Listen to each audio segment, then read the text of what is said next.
It sounds like a movie plot, until you realize these places actually exist on the map. I have a question for you. Look around you right now. Where are you? Are you watching this late at night in your room? Are you commuting in the dark? Tell me in the comments, are you wearing headphones? Because for what I'm about to tell you, you really should be. I'm trying to reach 500 subscribers by the end of the week. If you want to help me achieve this goal and get terrified every single day, click subscribe. Now, let the nightmare begin. The cab of the S10 was cold enough that my breath fogged when I exhaled. I'd left the engine off for 20 minutes already, trying to save gas, and the last of the heat had seeped through the rusted floorboards an hour back. On the dash, under a crumpled receipt for gas and a stale pack of Chesterfields, was the eviction notice, 30 days, but the landlord had slipped a handwritten note under my trailer door 2 nights prior, 10 days. Or you're out. I ran a thumb over the jaws of my hydraulic bolt cutters. I'd pawned my dad's pocket watch to buy them last month. He'd carried that watch for every one of the 32 years he'd worked the blast furnaces at Campbell Rolling Mill. By the time they laid him off in '98, his lungs were so full of mill dust he could barely climb a flight of stairs.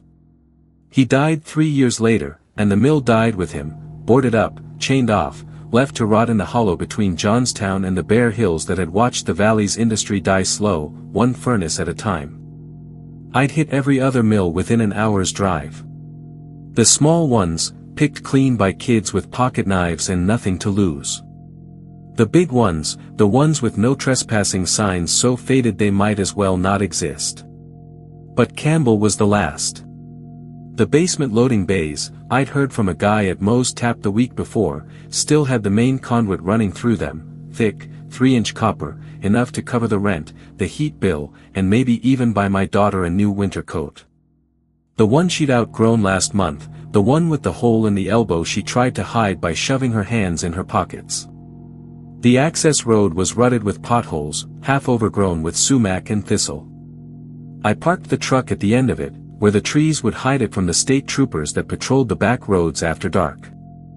I slung my tool bag over my shoulder, crowbar, flashlight, wire strippers, and started walking. The chain-link fence around the mill was rusted through in most places, but the gate to the basement loading bay was new, thick, galvanized chain, wrapped twice around the posts. The kind that would take more than hand cutters to breach. I knelt down, flipped the switch on the cutter. The hum of the motor made me flinch, loud, in the quiet of the night. I clamped the jaws around the chain, squeezed the trigger. The metal screamed, then snapped. The gate swung open with a groan, and I froze, listening. Nothing. Just the wind in the empty smokestacks, making that low, moaning sound that all old mills make. Like the place is still breathing. The stairs down to the loading bay were concrete, slick with something that smelled like iron and rot. I shone my flashlight ahead, and the beam bounced off mold, rust, and piles of discarded rebar. The air was thick, heavy with the smell of old water and decay. I'd been in 100 basements like this. You learn to ignore the smells. You learn to step over the things that might be rats, or worse. You keep your eyes on the copper. I found the main conduit halfway down the bay. It ran along the west wall, covered in a layer of rust so thick it looked like bark. I was prying at a section of it with my crowbar when I noticed the seam in the wall next to it, cinder blocks, patched over with mortar that had crumbled with age. It looked loose. Too loose. Like someone had put it there to hide something. I shifted my weight, jammed the crowbar into the seam, and heaved. One block gave way with a dry crack, then another. Dust billowed up, acrid and sharp, making me double over coughing. When I wiped my eyes and shone the flashlight again, the beam didn't land on concrete. It landed on something smooth, matte gray, and perfectly unblemished. A metal door. Not the pitted, rust-eaten steel of the mill walls. This was clean. No grime, no peeling paint, no sign that it had been hidden here for 20 years. I reached out, ran a finger along its edge. It was cold. Too cold, like it had been cooled from the inside for as long as it had been closed. And then I heard it. Faint, at first, so quiet I thought I was imagining it over the rush of my own blood. But when I leaned in, pressing my ear to the door, it got louder, a low, thrumming hum. Steady. Unwavering. Not the creak of beams or the wind in the stacks. An electrical hum. The kind of hum that doesn't stop. Not even when the power goes out. I pried at the door handle with my crowbar. It didn't budge. I slammed the end of the bar against the lock, once, twice. On the third hit, the lock snapped. The door swung open, and the hum swelled to fill my ears. The air inside was different. Cold, dry. Not the damp rot of the mill. The lights flickered on automatically, soft, green emergency lights, running off a backup generator somewhere deep in the walls. I stepped inside, and my boots crunched on a layer of fine, black dust. But the rest of the room was pristine. Steel cabinets lined the walls. Glass tanks stood on metal racks, filled with something dark and murky that swirled faintly when I moved. Dials on the control panel glowed green, their numbers still sharp, still legible. I shone my flashlight at one of the labels on a tank. It was faded, but I could read it, Campbell Steel, Runoff Containment Trial 7B. Organic matter exposure. Do not breach under any circumstances. I didn't care. I was here for copper. The racks had thick wiring running along their bases, insulated, heavy, the kind that held copper worth a fortune. I grabbed a section with my wire strippers, braced my foot against the rack, and pulled. The wiring was anchored to a pressure valve on one of the tanks. I pulled harder. The valve snapped off with a sharp crack. For a second, nothing happened. Then, a hissing sound. A fine mist seeped out of the valve, invisible at first, until it hit the green light and glowed faintly, reddish-brown. I coughed once, dry. Then again, harder. My throat burned like I'd swallowed gravel. I spit into my palm, and it was black, gritty, wet sludge, like ground-up rust mixed with oil. I wiped it off on my jeans, my heart hammering so hard I could feel it in my teeth. I turned to run, and that's when I saw it. The rust on the concrete at my feet. It wasn't just flaking. It was flowing. Not fast. Slow. Deliberate. Thin, thread-like tendrils of red-brown, creeping across the floor toward my boot. I stepped back, and the tendrils followed, stretching, reaching. I stepped again, faster this time, and they picked up speed. Like they could feel the heat of my body. Like they were hungry for it. I tripped over a metal support rack and went down hard. My elbow slammed into the concrete, and when I looked, the rust was already climbing the cuff of my work boot. I scraped it off with my knife, but the metal blade came away black, and the rust just kept coming. I scrambled to my feet, coughing so hard my ribs ached. My nose was bleeding now, black sludge dripping onto my flannel shirt. I bolted for the door. But when I reached it, it slammed shut. A loud clank echoed through the room. The intercom crackled to life, a static-laced voice, flat and unfeeling, containment breach. Decontamination protocol initiated. The airlock. I'd been so stupid I hadn't even noticed. 2 doors, inner and outer. The inner one was sealed tight. The outer one wouldn't budge. I slammed my fist against the control panel. The dials spiked red. Decontamination cycle failed, the voice said. Lockdown initiated. I pressed my forehead to the glass panel set into the outer door, gasping for air that didn't burn. The emergency lights flickered once, twice, and for a split second, the glass cleared. He was there. Jimmy. I'd bought him a beer at Moe's 2 nights before he vanished. He'd laughed and told me he was gonna hit Campbell, that he'd scouted the basement and seen something that would set him up for. Now he was part of it. His body was fused to the steel piping behind the glass, his arms stretched wide as if he'd been trying to claw his way out. His skin was streaked with rust, his fingers melted into the valves and fittings. His mouth was open in a silent scream, his eyes gone, replaced by dark, corroded sockets that seemed to stare right through me. And his veins. They weren't veins anymore. They were thick, shiny, copper-colored wires, snaking under his skin, winding around the pipes, merging with the machinery like they'd always belonged there. I screamed then. A raw, animal sound that tore at my throat. I grabbed the crowbar from my belt and slammed it into the outer door, again and again. The metal dented, screamed, gave way. I stumbled out, falling down the concrete stairs, and didn't stop running until I was in the cab of the S10, fumbling with the keys, my lungs burning so bad I thought I was going to die right there. That was 6 weeks ago. I made it out. I sold the small length of copper I'd managed to strip before the breach. I paid the rent. I bought my daughter a new coat. She didn't ask why my hands were shaking when I gave it to her. She didn't ask why I coughed all the time. But the sludge didn't stop. At first, it was just when I woke up, a little black stuff in my spit. Then it was every time I coughed. Then, last week, I looked at my arm. My veins. They're not blue anymore. They're shiny, copper-colored. They twist under my skin like the wiring in that lab. And when I put my hand to the wall of my trailer, I can hear it. That hum. The same hum from the mill. It's in every wall. Every wire. Every piece of metal in the house. Last night, I woke up to find my hand pressed against the kitchen faucet.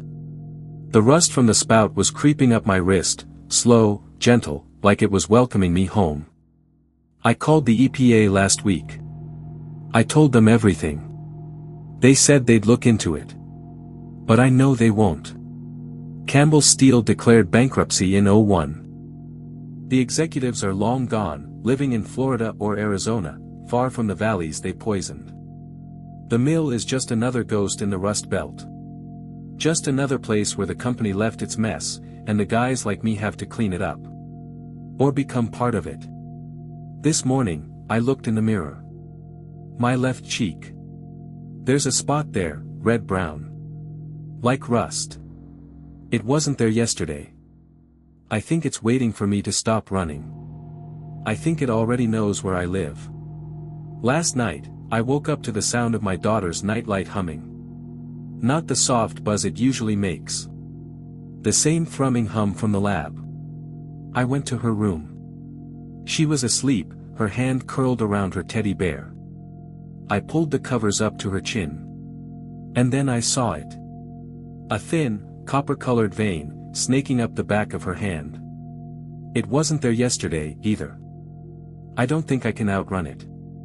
I don't think any of us can. The heat in Louisiana doesn't just sit on you, it owns you. It's a physical weight, a wet wool blanket draped over the bayou that smells of stagnant water, rotting magnolias, and ancient mud.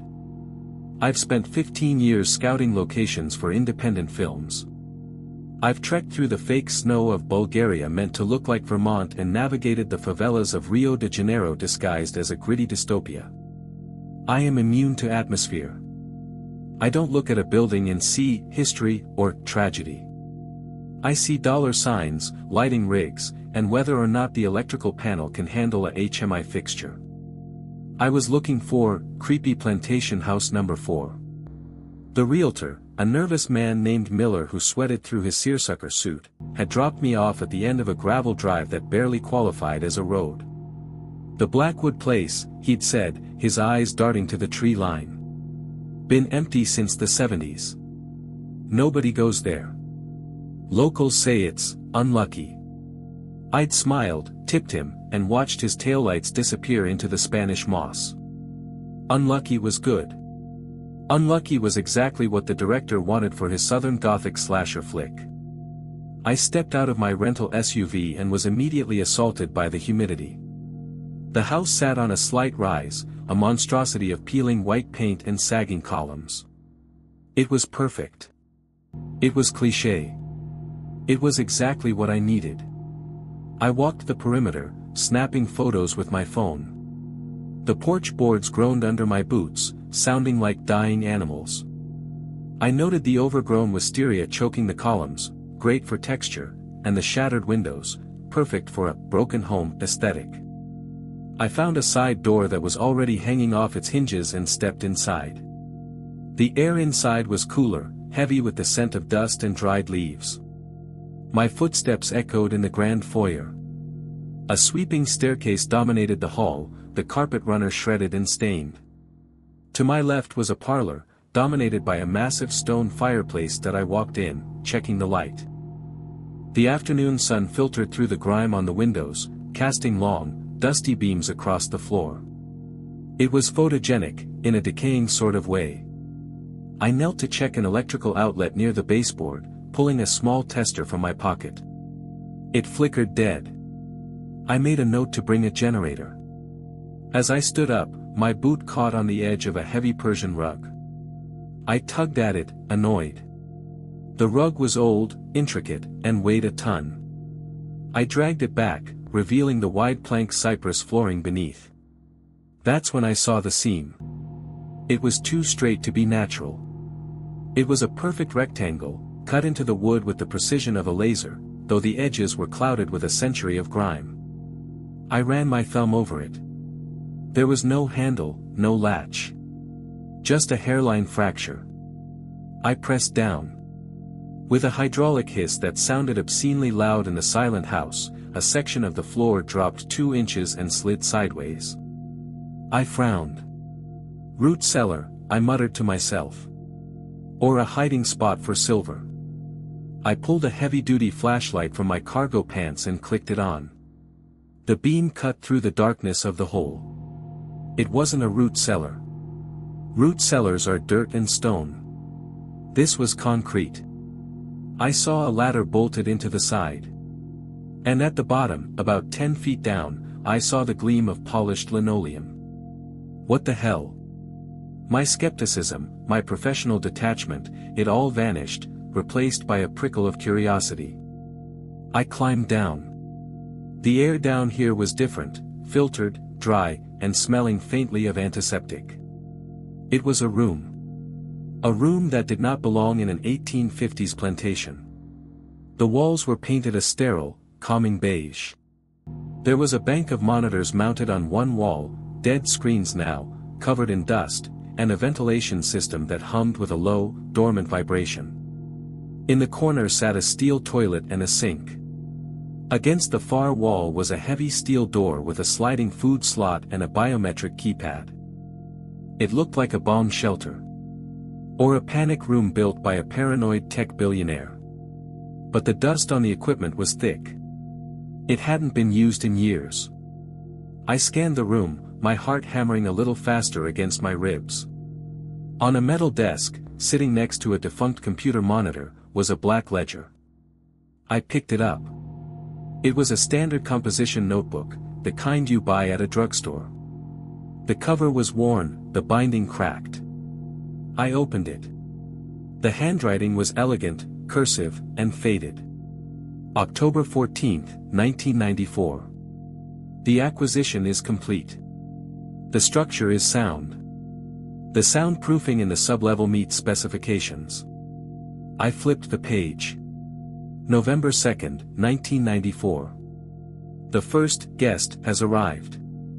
A drifter from Baton Rouge. The transition was smooth. The town council has been paid their quarterly stipend for silence. My hands began to shake. I kept flipping. June 1998. Maintenance required on the generator. The family is growing restless. We must adhere to the schedule. August 2004. The sheriff's department has been helpful. Sheriff Miller, no, the son, young Miller, has agreed to divert patrols away from the North Quadrant after midnight. I stopped. Sheriff Miller. The nervous man who had dropped me off. The one whose family had lived here for generations. I looked closer at the dates. The entries were sporadic, clinical, and chillingly matter-of-fact. They detailed harvests, maintenance, and rotations. Then I saw the most recent entry. It was fresh. The ink wasn't faded. July 12, 2024. The house is prepared. The listing is live on the real estate database. We require fresh stock. The film crew is confirmed for next week. 6 healthy individuals. Good physical condition. The flashlight slipped from my hand and clattered onto the concrete floor. I scrambled for it, my breath coming in short, sharp gasps. I wasn't a location scout anymore. I was inventory. I scrambled up the ladder, my boots slipping on the rungs. I burst out of the trapdoor, gasping for the humid air. I had to get to the car. I had to get to the police. The state police. Not the sheriff. I burst out onto the porch and skidded to a halt. The world had changed. I had been in the cellar for 10 minutes. Maybe 15. But the light was different. The sun was lower, casting long, blood-red shadows through the trees. And the kudzu. When I had arrived, the kudzu had been a thick green blanket covering the ground around the porch. Now, it was a wall. The vines had grown with unnatural speed. They had surged up the columns, wrapped around the railing, and completely obscured my SUV. I pushed through the foliage, panic rising in my throat like bile. No, no, no, I whispered. I reached the driveway. My car was gone. It wasn't just covered, it was consumed. A mound of green vegetation 20 feet high sat where the gravel lot had been. The kudzu was pulsing, shifting, the leaves rustling with a sound like dry skin rubbing together. I heard the crunch of tires on gravel. Not my tires. From the tree line, 3 trucks emerged. They weren't ancient pickups. They were matte black, high-end SUVs with tinted windows. They moved with a coordinated silence that belied their size. They parked in a semicircle, cutting off the driveway. Doors opened. I expected rednecks. I expected men in overalls with shotguns. Instead, men in suits stepped out. They wore expensive Italian wool, perfectly tailored. They moved with the efficiency of a SWAT team. And in their hands, they held no shotguns. They held rifles with bulky canisters attached to the barrels. Tranquilizer guns. Mr. Vance, a voice called out. I spun around. Sheriff Miller was walking up the porch steps. He wasn't sweating anymore. He wasn't nervous. He looked calm, authoritative. I see you found the archives, he said, his voice smooth. We really need to fix that latch. It's been sticking since the 90s. You. I backed up, hitting the porch railing. The book. The dates. Tradition is important, Mr. Vance, Miller said, stepping closer. But technology helps. The soundproofing in the parlor. State of the art.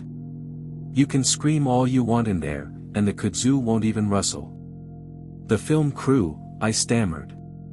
You know they're coming. We know, Miller smiled. It was a terrible smile. A director, a producer, a gaffer, a sound mixer, 6 people. Very healthy. Very fit. It's been a lean year. He raised a hand. The men in suits raised their rifles. Wait. I screamed. I have money. I can pay you. We have plenty of money, son, Miller said, sounding almost pitying. We have the land, the oil rights, and the history. What we lack is fresh meat. The family has to eat. He nodded. A sharp thwip sound. Something stung my neck. I slapped at it, feeling the plastic feather of a dart. My legs turned to water instantly. The porch tilted sideways. I hit the wood, my cheek scraping against the splinters. I tried to lift my head, but my body felt like it was filled with lead. As my vision blurred, I saw the men approaching. They weren't wearing their faces. As they stepped into the light of the setting sun, they pulled masks from their pockets. They were replicas of the portraits I had seen in the hallway upstairs, grotesque, painted wooden masks with elongated features and hollow eyes. Then, darkness took me. I don't know how much time has passed. I'm back in the beige room. The steel door is locked. I have a laptop, a modern one, connected to the Wi-Fi. They gave it to me. They want me to work. My hands are shaking as I type this. The sedative has worn off, leaving my muscles aching and my mind racing. I look at the screen. I have an email draft open. It's addressed to Marcus, the director. Subject, location approved. Hey Marcus. Found the perfect spot. It's even better than the photos. It has this incredible, lived-in authenticity. I never used to care about silence. Now, I measure it in heartbeats. It's funny, when you spend your life chasing decay, you start to forget what living sounds like. The hum of a refrigerator. The laughter from a neighbor's apartment. The soft click of a dog's nails on hardwood. Out here in the ruins, none of that matters. Only the groan of rusted metal, the skitter of rats behind plaster, and the slow drip of water through cracked ceilings. That's Detroit for you, a city of echoes, where every abandoned building sings its own funeral dirge. I'm not just an explorer. I'm a curator of collapse. My name is Eli Vance, and if you've ever scrolled past a photo of peeling gold leaf under moonlight or a chandelier dangling by one wire over a flooded ballroom, there's a good chance it was mine. Over 300,000 followers now. Sponsors want me to do branded content, haunt tours with GoPros, live streams from condemned houses. But I don't do that. Not anymore. There's something sacred in the quiet. Something honest. That's why I came to the Orpheum. Built in 1928, the Orpheum Theater once hosted vaudeville stars and silent film premieres beneath a ceiling painted like a midnight sky. Now, it's a skeleton. Graffiti crawls up the walls like ivy. The marquee letters are gone, leaving only rusted brackets shaped like broken fingers. I'd scouted it for weeks, watching police patrols, checking storm drains, mapping entry points. The fire escape on the east side was my favorite. Third floor window, latch long since kicked in. Easy. I slipped inside at 11:47 p.m., flashlight beam cutting through dust so thick it looked like snow in the air. My boots crunched on shattered glass and pigeon bones. The lobby was a cathedral of neglect, marble floor buckled, ticket booth collapsed into itself, velvet ropes still standing like sentinels guarding nothing. I took the shot anyway. Low angle. Wide lens. Let the emptiness speak. Upstairs, the projection booth called to me. Always does. There's something cinematic about photographing cinema's corpse. I climbed the narrow staircase, each step creaking like a warning. The door was ajar. Odd. Most of these places are sealed tight by squatters or boarded up by the city. But this one? Open. Inviting. I stepped inside. And stopped. The air was warm. Not trapped heat warm. Not sun-baked through brick warm. This was lived-in warm. Like someone had been cooking. My flashlight swept the room. Sleeping bag, unzipped, tossed to the side. A hot plate plugged into a jury-rigged outlet. A stack of canned beans. A backpack. And then, the wall. Monitors. 6 of them, mounted neatly, framed in black plastic. All on. All showing different angles of the theater. One showed the main entrance. Another, the balcony. One pointed straight down the center aisle of the auditorium. And one showed me, 10 minutes ago, stepping through the east window, flashlight in hand. I froze.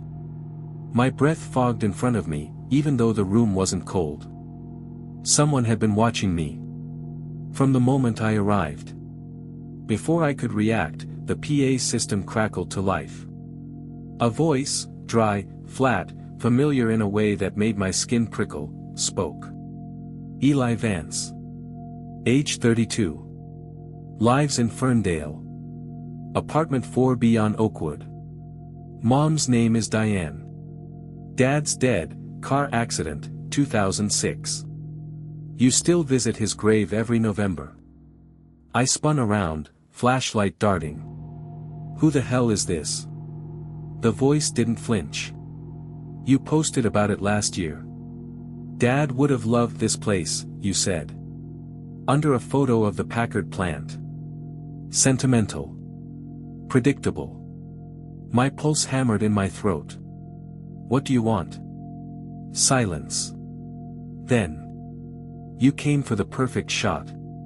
So did I. The monitors flickered. One switched to static. Another showed the basement stairwell, something moving in the shadows. Too fast to make out. I backed toward the door. That's not the way, the voice said. Calm. Almost amused. The back exit's wired. Tripwire on the third step. You'll fall through the floorboards. They're rotten near the stage left wing. I tested it yesterday. I swallowed.